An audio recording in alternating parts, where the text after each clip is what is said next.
अस्सलामुअलैकुम, welcome to my channel Mahvish Voice. मज़ीद video updates के लिए महविश वॉइस को सब्सक्राइब करके बेल नोटिफिकेशन को ऑन कर लीजिए।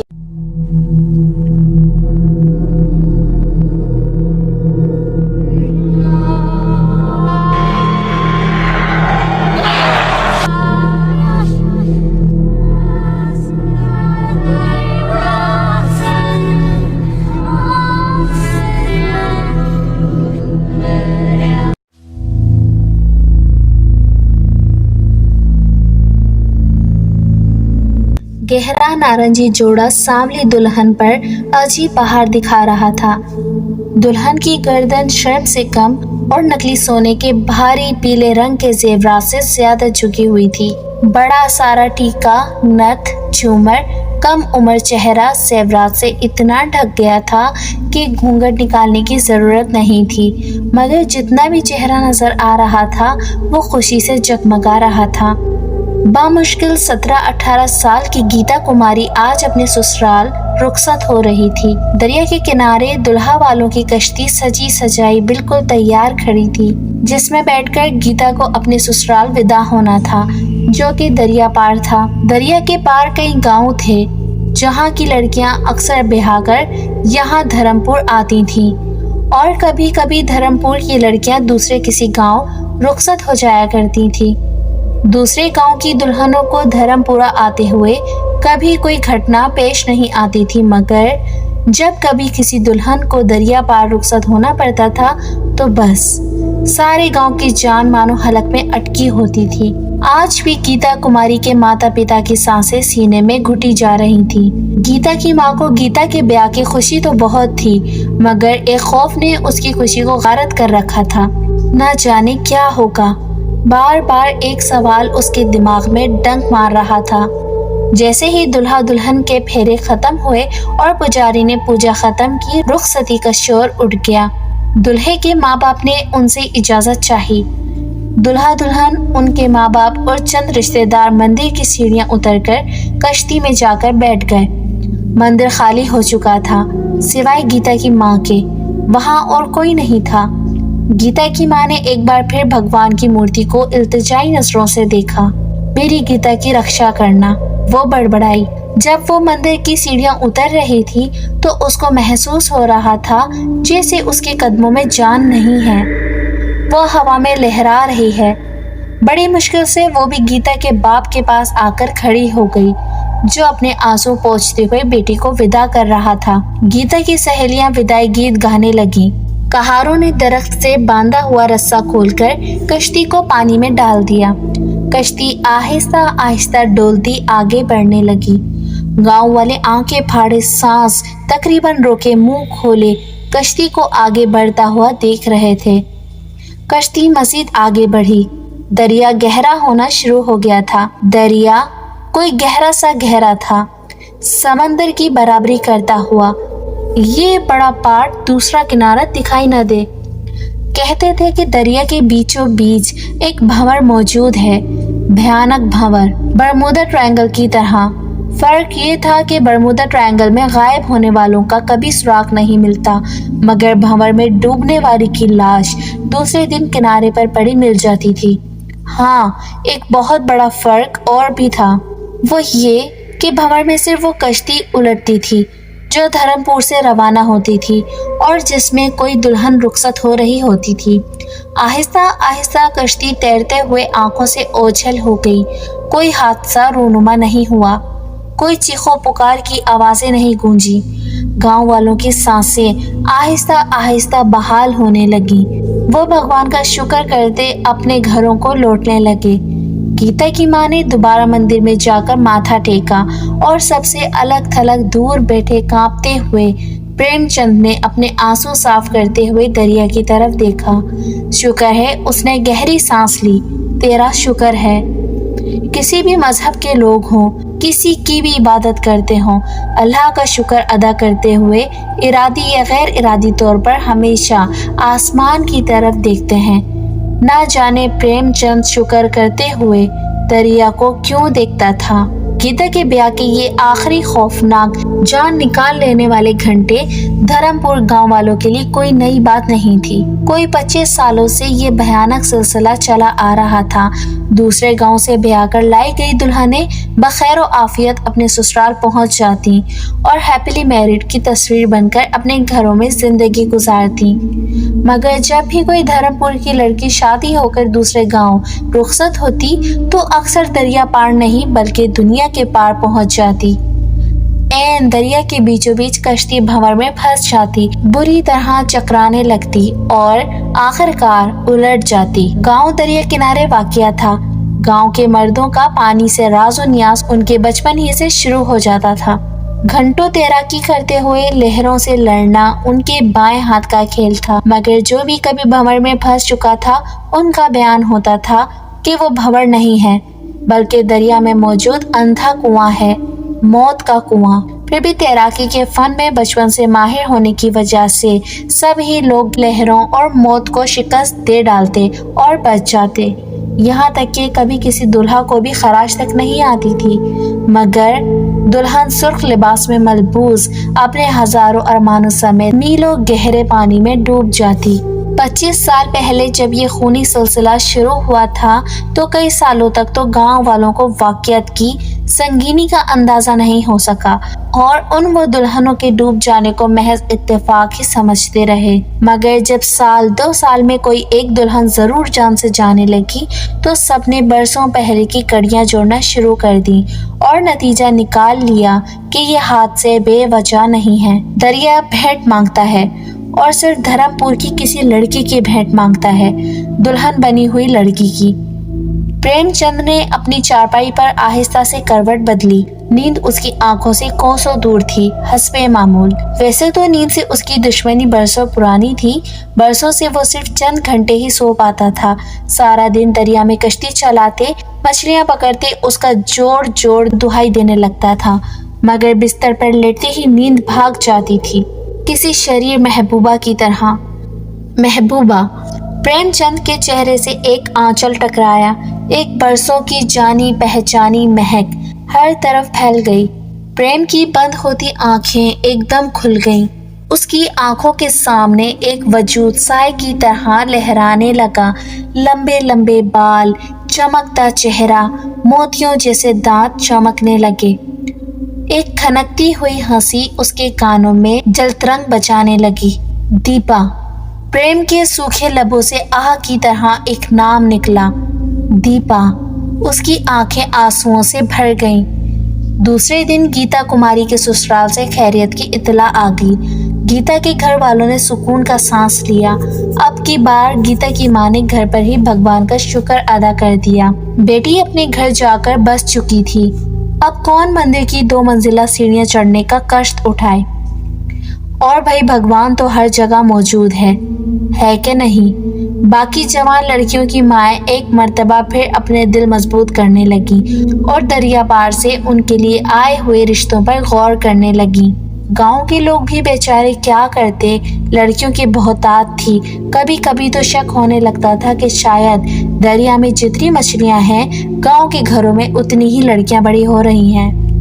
अब न चाहते हुए भी जिनके जोड़ के लड़के गांव में ना होते, उनका रिश्ता दरिया के पार तय करना पड़ जाता था और फिर अनदेखे खौफ का सिलसिला शादी के दिन तक चलता रहता था। हाँ, हमेशा ही हर नाव नहीं डूब जाती थी। बस साल 2 साल में एक मर्तबा जरूर कोई बदकिस्मत दुल्हन दरिया की गहराई नापते हुए ऊपर आकाश पर पहुंच जाती थी। कौन दरिया पार उतरेगा, कौन दुनिया के पार चला जाएगा, कोई नहीं जानता था। प्रेमचंद की बेटियां भी शादी की उम्र को पहुंच गई थी। बड़ी वाली तो 21 की हो रही थी। उसकी बीवी उनकी शादी के लिए हलकान हुई जा रही थी। ऐसा नहीं था कि उसकी लड़कियों के लिए रिश्तों की कमी हो।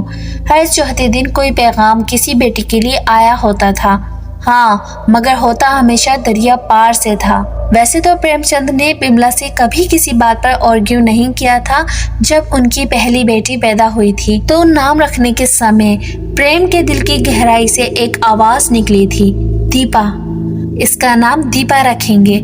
प्रेम ने इल्तिजा की थी, मगर बिमला ने तो फौरन ही रिजेक्ट कर दिया था। हाँ, दीपा भी कोई नाम है भला, इतना पुराना? मेरी बड़ी चाची का नाम भी दीपा था, उसने चिढ़कर कहा। बिमला ने तो शादी के फौरन बाद ही अपने होने वाले बच्चों के नाम सोच लिए थे। जब उनकी नई नई शादी हुई थी, वो प्रेमचंद के साथ शहर घूमने गई थी और अपनी जिंदगी की पहली फिल्म उसने सिनेमा में देखी थी। सिनेमा की बड़ी सारी स्क्रीन पर मौजूद हंसते मुस्कुराते गुनगुनाते हीरो पर बिमला को इस कदर शदीद क्रश हुआ था कि वो थोड़ी देर के लिए बराबर बैठे अपने नए नवेले शोहर को भूल गई थी और उसने अपने दिल में पक्का इरादा कर लिया था कि वो अपने बेटे का नाम देव आनंद रखेगी। घर वापस लौटकर बहुत दिनों तक उसके दिमाग पर फिल्म सवार रही। कितना शौक था बिमला को कि कभी तो प्रेमचंद उसकी साड़ी का आंचल पकड़कर गुनगुनाए या फिर कभी बिमला उससे रूठे तो उसके आगे पीछे गाता फिरता। मगर प्रेमचंद की जिंदगी में रोमांस नाम की कोई चीज मौजूद नहीं थी, कम से कम बिमला के लिए नहीं। बिमला खुद भी गांव में ही पली बड़ी थी, मगर उसको गांव वालों के तौर तरीके बहुत ओल्ड फैशन लगते थे और उनके नाम अजीब व गरीब नामों की बहुतायत थी। खुद बिमला के भाई नथुलाल और तिजोरी लाल और उसकी सहेलियां काकी और शानो। खैर, बिमला को भगवान ने पहली बेटी दी तो उसने नूतन नाम रखा। प्रेमचंद ने इस वक्त तो दिल पर पत्थर रख लिया था, मगर जब भी बिमला नूतन के लिए आए किसी दरिया पार वाले लड़के के रिश्ते का जिक्र करती तो वो सख्ती से इनकार कर देता। नहीं, दरिया पार नहीं। 25 साल कौन सा इतना बड़ा समय होता है, अभी कल की ही तो बात लगती है। बस फर्क सिर्फ ये है कि 50 साल का प्रेम उस वक्त 25 साल का था, बिल्कुल जवान खुश शक्ल। प्रेम का जिस्म 50 की उम्र को जरूर पहुंच गया है, मगर उसका दिल 25 साल पहले ही मर गया था। 25 साल पहले उसका दिल उमंगों से भरा हुआ था, धड़कता था और जब दीपा उसके सामने आ जाती थी तो शिद्दत से धड़कने लगता था। इतना तेज कि धड़कन प्रेम को अपने कानों में महसूस होने लगती थी। दीपा गांव की सबसे सुंदर लड़की थी।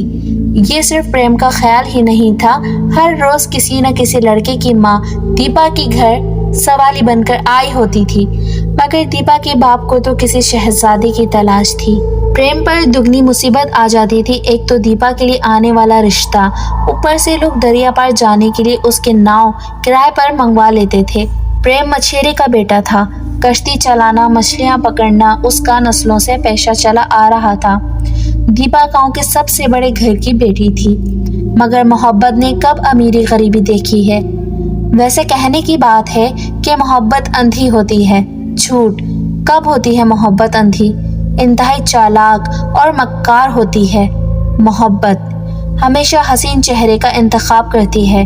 कोई एक मिसाल बता दें कि दो बहनों या फिर दो सहेलियों में से किसी ने कम शक्ल वाली का इंतखाब किया हो, या किसी लड़की ने दो दोस्तों में से जानबूझकर बेचारे गरीब लड़के को चुन लिया हो। प्रेमचंद ने भी तो दीपा के हुस्न के आगे घुटने टेक दिए थे, वरना उसकी बचपन की मांग बिमला में कौन सी बुराई थी। बेचारा प्रेम ये जानते हुए भी कि दीपा उसकी दस्तरस से जन्मों दूर है, उसको दिल दे बैठा था। प्रेम की मोहब्बत बेशक अंधी नहीं थी, मगर सच्ची थी, बिल्कुल सच्ची। गीता की शादी के बाद चंद महीने गुजरे और मजीद दो दुल्हनें खैर से ससुराल सुधार गईं।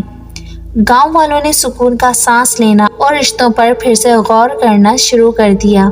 मंदिर के पुजारी साहब ने कई मर्तबा लोगों के हुजूम में क्रेडिट ले लेना चाहा कि उनकी पूजा पाठ और दरिया में एक टांग पर खड़े होकर अमल करने का नतीजा है कि कर्ज अब खत्म हो चुका है और दरिया ने भेंट मांगना छोड़ दिया है। बिमला ने भी प्रेमचंद पर दोबारा जोर देना शुरू कर दिया कि वो किसी रिश्ते पर हामी भर के नौतन को उसके घर का कर दे कि एक दिन फिर एक कश्ती दरिया में उलट गई और चंद मिनटों की दुल्हन पानी में डूब गई। दुल्हन भी कोई और नहीं, बिमला की बचपन की सहेली की बेटी अंजू थी। बिमला और नौतन पर सख्ता तारी था। पूरे गांव में मातम का समा था। अंजू की मां दीवारों से सर टकराकर रो रही थी। आधी रात गुजर गई तो शोर की आवाजें थम गई। अंजू के घर से सुनाई देने वाली चीखें भी बिल आखिर रुक गई थी। गांव वाले बेचारे गम के मारे थके हारे शायद सो गए थे या बेसुध हो गए थे। कई घंटों से छत को घूरते प्रेम के चेहरे से एक आंचल टकराया, सफेद आंचल। 25 बरसों से उस आंचल का एक ही रंग था, सफेद। प्रेम आहिस्ता से अपने घर से निकला। चांद की आखिरी तारीखें थी। हर तरफ नीम अंधेरा छाया हुआ था। फिजा बेहद उदास और पुरअसरार थी। इतना सन्नाटा था कि प्रेम के पैरों तले आ जाने वाले सूखे पत्तों की आवाज तक सुनाई दे रही थी, ड्राउनिंग आवाज, जैसे कोई कर्राह रहा हो। उसने अपनी दुखी निगाहें दरिया की तरफ उठाईं। उस वक्त अंधेरे में दरिया स्याह लग रहा था। आज फिर एक भेंट लेने के बाद उसकी कातिल लहरें इतने सुकून से बह रही थी जैसे किसी को शदीद भूख में खाना खाकर गहरी नींद आ जाए। वो थकन से बेहाल घुटनों के बल गिर गया। अचानक उस पर नींद हमला आवर हो गई, एक बेहोशी। उसकी आंखें बंद होने लगी, मगर कहीं करीब से एक हंसी की आवाज जलतरंग बजाने लगी, एक जानी पहचानी हंसी। दीपा। प्रेम ने बेसाख्ता आंखें खोल दी। वही थी। प्रेम 50 का हो चला था, मगर वो तो बिल्कुल वैसी की वैसी थी, जवान, हसीन, चंद कदमों के फासले पर खड़ी हंस रही थी। प्रेम को उसकी एक एक अदा अच्छी लग रही थी। उसका खुली जुल्फें झटकना, इतरा कर चलना, फिर मुड़ मुड़ कर मुस्कुराना। मुस्कुरा तो वो आज भी रही थी, मगर उसकी आंखें कहर बरसा रही थी, जहर बरसा रही थी। वो नफरत से प्रेम को घूर रही थी। दीपा। प्रेम के मुंह से निकला। न जाने दीपा के नाम से प्रेम का क्या ताल्लुक था। इधर उसका नाम प्रेम के लबों से निकलता तो आंसू की धार उसकी आंखों से बहने लगती थी, हमेशा। आज भी दीपा पुकारते ही वो रोने लग गया। दीपा, आज तो मेरी बात सुन ले, मुझे क्षमा कर दे। वो हंसबे मामूल दरिया को देखते हुए माफी मांग रहा था। कहते हैं औरत मर्द की नजर को फौरन भांप लेती है। दीपा खूब जानती थी, होश संभालते ही जानने लगी थी कि प्रेम उसका दीवाना है, उसकी हर अदा पर जान देता है। मगर प्रेम की मोहब्बत कतन वन साइडेड थी। दोनों अपनी अपनी जगह अच्छी तरह समझते थे कि ये मोहब्बत ला हासिल है, और दोनों को उस पर कोई एतराज नहीं था। दीपा तो थी ही इतनी प्यारी कि मोहब्बत तो उसका हक थी, और प्रेम पर शायद उसके नाम का हद से ज्यादा असर था। उसको दीपा को चाहने के अलावा कुछ नहीं चाहिए था। दीपा के लिए आखिरकार एक बेहतरीन रिश्ता आ गया, और उसके माँ बाप ने उसे कबूल कर लिया। लड़का खूबसूरत था, खाता पीता था, और बड़े घर का था। और क्या चाहिए। दोनों तरफ से शादी की तैयारियां जोरों पर थीं। लड़के वाले दरिया पार के गांव से थे। जब भी कोई रस्म करने या फिर वैसे ही मिलने मिलाने दीपा के घर जाते तो वापस जाने के लिए प्रेमचंद की नाव ही किराए पर मंगवाई जाती। प्रेमचंद के दिल पर क्या गुजरती थी, या तो वो खुद जानता था या भगवान। कई बरसों से रातों को दीपा के ख्वाब देखना तो प्रेम का मामूल था, मगर उसने ख्वाब में भी नहीं सोचा था कि वो और दीपा कभी आमने सामने होंगे, इतने करीब, बिल्कुल अकेले। दीपा के ब्याह के दिन बिल्कुल करीब आ गए थे। प्रेम ने अपने दिल पर पत्थर की सिल रख ली थी, बल्कि खुद को पत्थर कर लिया था कि एक दिन दीपा के घर से पैगाम आ गया कि कल कश्ती तैयार रखें। दीपा और उसकी माँ को दरिया पार के मंदिर जाना था। दीपा की माँ ने अपनी नाजों पाली बेटी के बेहतरीन रिश्ते के लिए कब से मन्नत मानी हुई थी कि वो पूरे 7 मंदिरों में प्रसाद चढ़ाएगी, और अब दीपा के ब्याह के दिन बहुत करीब आ गए थे, तो वो जल्द अज जल्द अपनी मन्नत पूरी कर रही थी। प्रेमचंद ने सुबह से अपनी नाव साफ सुथरी करके तैयार कर रखी थी। अगर उसको दीपा की माँ का खौफ नहीं होता तो वो पूरे गांव के फूल दीपा के कदमों तले बिछा देता, मगर दीपा की माँ तो आई ही नहीं। अकेली आती दीपा को देखकर वो हैरान रह गया। दीपा की माँ को रात से ऐसा बुखार चढ़ा कि वो सुबह खड़ी भी नहीं हो पा रही थी, मगर उसने दीपा को मन्नत पूरी करने भेज दिया। क्या था अगर दीपा भी ना आती, ये सब तो नहीं होता। ये सब होकर भी क्या हो गया। ना तो प्रेम को कुछ मिल सका, ना ही दीपा को। दीपा आहिस्ता आहिस्ता चलती आकर कश्ती में बैठ गई। प्रेम ने कश्ती पानी में डाल दी। कश्ती आगे बढ़ने लगी। प्रेम आहिस्ता आहिस्ता चप्पू चलाने लगा। दीपा सर झुकाए बैठी थी। दोनों को एक दूसरे से झिझक महसूस हो रही थी। न जाने क्या हुआ, कैसे हुआ। प्रेम में जाने कैसे इतनी हिम्मत आ गई। कश्ती दरिया के बीच पहुंच चुकी थी। प्रेम ने कश्ती रोक दी। दीपा ने चौंक कर प्रेम को देखा। न जाने क्या था दीपा की खूबसूरत आंखों में। उस वक्त दीपा की मद भरी आंखों ने प्रेम पर सचमुच नशा तारी कर दिया। वो किसी मदहोश शराबी की तरह हर खौफ से बेनियाज हो गया। दीपा, तुम ये बयां मत करो। और तो कुछ सूझा नहीं। प्रेम के मुंह से ये जुमले फिसल गए। क्यों ना करूं? तुम जानती हो, अच्छी तरह जानती हो, मैं तुमसे प्रेम करता हूँ। प्रेम की आवाज कांपने लगी। अच्छा? दीपा का मखसूस एतमाद लौट आया। तो फिर? एक खूबसूरत राजकुमार जैसे लड़के से रिश्ता तय हो जाने से दीपा में गुरूर पैदा हो गया था। तो ये कि तुम मुझसे शादी? प्रेम की आवाज टूट गई। तुमसे शादी? दीपा ने तंज किया। तुम हो क्या? तुम मुझसे शादी करोगे? मुझसे? शायद तुम भूल गए हो कि तुम मछेरे हो। तुम्हारा बाप भी मछेरा है। मुझसे शादी का नाम भी लिया तो मेरे पिताजी तुमको तुम्हारी नाव के साथ दरिया में फेंकवा देंगे। प्रेम की आंखें आंसुओं से भर गईं। क्यों नाव दरिया में फेंक देंगे? क्या मैंने खुद अपने आप को मछेरा पैदा किया है? थोड़ी देर मजीद दोनों की बहस चलती रही और फिर वो हो गया जिसके होने से दोनों की तकदीर उलट गई। सूरज डूबने लगा। कश्ती दरिया के बीचों बीच कब से रुकी हुई आहिस्ता आहिस्ता डोल रही थी। दीपा हद से ज्यादा हसीन लग रही थी। प्रेम की नजरें दीपा से हटने को तैयार नहीं थी। दीपा को खौफ आने लगा, शदीद खौफ। प्रेम, नाव चला, वरना अच्छा नहीं होगा। अच्छा तो अभी भी नहीं हो रहा है दीपा। प्रेम की आवाज भारी होने लगी। न जाने कहां से एक कमजोर लम्हा उनके बीच आ गया। प्रेम? दीपा की आखिरी चीख प्रेम के कानों में गूंज गई। हाँ, प्रेम की आंख खुल गई। उफ, वो चीख, वो गूंज उसी तरह, उसी शिद्दत से उसको महसूस होती थी। दीपा ने दरिया में छलांग लगा दी थी। वो दीपा से इश्क का दावेदार, उसका पुजारी, उसको बचा नहीं पाया था। जब वो लुटा पिटा आधी रात को घर पहुंचा तो उसकी हालत इतनी खराब थी कि उससे ज्यादा सवालात नहीं किए गए। यहाँ तक कि दीपा के घर वालों ने भी रो पीट कर सब्र कर लिया। भंवर में कश्ती उलट गई थी। उसके मुंह से बस इतना निकला था।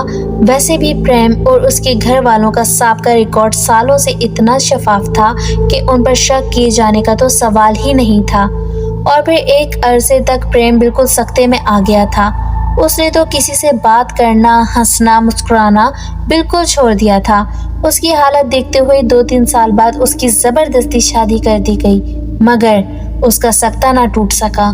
उसका दिल दोबारा किसी के लिए ना धड़क सका। किसी रोबोट की तरह वो अपनी कश्ती और अपनी जिंदगी की गाड़ी घसीटता रहा और 25 बरस बीत गए। जब दीपा ने उसकी कश्ती से कूदकर अपनी जान दे दी थी तो उसी साल गांव में एक शादी हुई थी। दुल्हन दूसरे गांव विदा हुई थी कश्ती में बैठकर। वो शादी बड़े ही ठाठ से की गई थी। ना सिर्फ दुल्हा दुल्हन की बल्कि बहुत सारी सजी हुई कश्तियां पानी में उतारी गई थी, जिनमें तकरीबन पूरा गांव सवार था सिवाय प्रेमचंद के। वो तो इन दिनों सख्त शौक की कैफियत में मुब्तला न जाने खलाओं में क्या ढूंढा करता था। तो उस शादी में पहली मर्तबा दुल्हन की नाव भंवर में फंसकर उलट गई थी और दुल्हन फूलों की सेज के बजाय मौत की आगोश में जा सोई थी। उस दिन बल्कि उस रात पहली मर्तबा दीपा प्रेम के सामने आ खड़ी हुई थी, अपने लबों पर वार्निंग देती हुई मुस्कुराहट और आंखों में नफरत और इंतकाम लिए। वो खुद तो दुल्हन बनकर रुखसत नहीं हो सकी, मगर अब वो किसी भी दुल्हन को धर्मपुर से रुखसत नहीं होने देगी, कम से कम इत्मीनान से तो हरगिज नहीं। उसने प्रेम को जता दिया था और फिर गुजरते वक्त ने साबित कर दिया कि दीपा की धमकी गलत नहीं थी।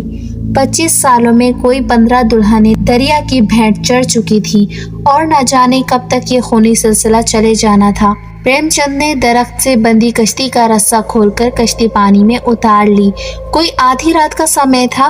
वैसे तो मछलियां पकड़ने के लिए सारे मछेरे बिल्कुल सवेरे ही जाल पानी में डालते हैं, मगर ये तो काली रात थी। सारे गांव पर सन्नाटा तारी था। रात कितनी पुरअसरार चीज होती है ना। अच्छे खासे खूबसूरत नज़ारे रात की तारीकी में डरावने लगने लगते हैं। दरिया आहिस्ता आहिस्ता बहता हुआ अंधेरे में बहुत खौफनाक लग रहा था, जैसे काले लंबे सांप रेंग रहे हों। ठंडी ठंडी हवा की आवाज उस वक्त बैन करती महसूस हो रही थी। ऐसा लग रहा था अब या तब कुछ हो जाएगा, कुछ बहुत बुरा। कश्ती दरिया के बीच पहुंची तो खुद ब खुद रुक गई। वही सफेद आंचल उसके चेहरे से टकराया। प्रेमचंद अपने ख्यालों से निकल आया। वो कश्ती के कोने में बैठी थी, ऐन उसी जगह जहां 25 साल पहले बैठी हुई थी, सफेद लिबास पहने। वक्त के साथ उसके हुस्न में एक अजीब चीज शामिल हो गई थी, एक दिल दहला देने वाली चीज, एक डरा कर रख देने वाला एहसास। प्रेमचंद कांपने लगा, खौफ से हरगिज नहीं, दीपिका की मौजूदगी के एहसास से। दीपा, मुझे क्षमा कर दे, मेरी बात मान ले, वो बड़ी हिम्मत करके बोला। तूने सुनी थी मेरी बात? दीपा मुस्कुराई, नफरत से भरी हुई मुस्कुराहट। तो तू मुझसे प्रेम करता था ना, पूजा करता था ना मेरी? करता था नहीं, करता हूँ दीपू। एक मर्तबा फिर दीपक का नाम लेते ही प्रेम की आंखों में आंसू भर गए। आज तक करता हूँ। तुझसे मोहब्बत करने के अलावा मैंने अपने जीवन में क्या ही किया है, तू ही समझ ना सकी। उसकी आवाज भर आ गई। तू उस दिन भी गलत समझी थी दीपा। प्रेम ने अपनी बात जारी रखी। बरसों बाद आज वो फिर सवाल जवाब कर रहे थे। आज वो सब कुछ कह देना चाहता था। 25 साल से उसकी बात नामुकम्मल थी। मैं तो ख्वाब में भी कभी तेरे पाँव भी छूने की हिम्मत नहीं कर सकता था। तूने कैसे सोचा कि मैं उस दिन तेरे साथ? प्रेम गिड़गिड़ा रहा था। दीपा के चेहरे से मुस्कुराहट गायब हो गई। तू झूठ बोल रहा है, तेरी नीयत खराब हो गई थी। दीपा की आवाज में तेजी नहीं थी। तू मेरी जान ले ले दीपा, 100 बार ले ले, मगर मेरी मोहब्बत पर इतना बड़ा इल्जाम नहीं लगा। प्रेम की आवाज में इतना कर्ब था कि बरसों पहले दुनिया से गुजर जाने वाली दीपा ठटक गई। उसकी 25 सालों से आग बरसती हुई आंखें पानी से भर गईं। बरसों से मैं सिर्फ तेरे मर जाने का दुख ही नहीं जल रहा हूँ दीपा, मैं उस आग में जल रहा हूँ कि तूने मेरी पूजा पर शक किया था। तूने मुझसे डरकर जान दे दी थी। कितनी जानें ले ली तूने दीपा। उनका क्या कसूर था? मेरा क्या कसूर था? दीपा फिर भड़क उठी। ना तू मुझे पूरी जिंदगी मिल सकी, ना ही पूरी मौत। मैं क्यों भटक रही हूँ? मैं अब भटकते हुए थक गई हूँ। मुझे अब शांति चाहिए। मुझे पूरा जीवन नहीं मिला प्रेम, मुझे अब पूरी मौत चाहिए। प्रेम के चेहरे से एक बड़ी सी लहर आकर टकरा, फिर भी एक धड़का सा लगा हुआ था। जाने क्या होगा। बारात से चंद दिन पहले प्रेमचंद ने अपनी बरसों पुरानी कश्ती बाहर निकाल ली। इस कश्ती को क्यों निकाल लिया पिताजी? इसमें तो सुराख है। उसके बेटे ने हैरानी से पूछा। सोच रहा हूँ मरम्मत करवा लूं। पुरानी चीज है, मजबूत है। उसने बेटे को टाल दिया। आधी रात गुजर चुकी थी। प्रेमचंद ने अपनी पुरानी कश्ती दरिया में उतार दी। ये वही कश्ती थी जिससे दीपा ने दरिया में छलांग लगाकर जान दे दी थी। नाव बहुत खस्ता हाल हो चुकी थी, मगर प्रेम ने उसे संभाल कर रखा हुआ था, बल्कि अपनी जान से लगा कर रखा हुआ था। कश्ती में मौजूद सुराखों को कपड़े भरकर बंद किया हुआ था, मगर फिर भी वो बहुत आहिस्ता रफ्तार से बह रही थी। आखिरकार कश्ती दरिया के बीचों बीच पहुंच ही मोहब्बत कबूल नहीं की। उसकी आवाज भर्रा गई। तूने मेरी माफी कबूल नहीं की, आज तक नहीं की, पर दीपा आज मेरी भेंट कबूल कर ले। प्रेम ने नाव के सबसे बड़े सुराख से कपड़ा निकाल लिया। कश्ती में तेजी से पानी भरने लगा। ये भेंट तुझे कबूल करनी पड़ेगी दीपा, इसमें ही निजात है, तेरी भी और मेरी भी। प्रेम की कमर तक पानी आ गया। कश्ती तकरीबन डूब गई थी। दीपू, मुझे क्षमा कर दे, गांव की दुल्हनों की भेंट लेना छोड़ दे। प्रेम के चेहरे से एक आंचल आ टकराया। अचानक कश्ती जोर जोर से घूमने लगी, जैसे किसी भंवर में फंस गई हो। प्रेम ने एक गहरी ठंडी आखिरी सांस भरी। एक तेज लहर ने आखिरकार कश्ती को उलट दिया। प्रेम चंद लम्हों में मीलों गहरे पानी में जा गिरा।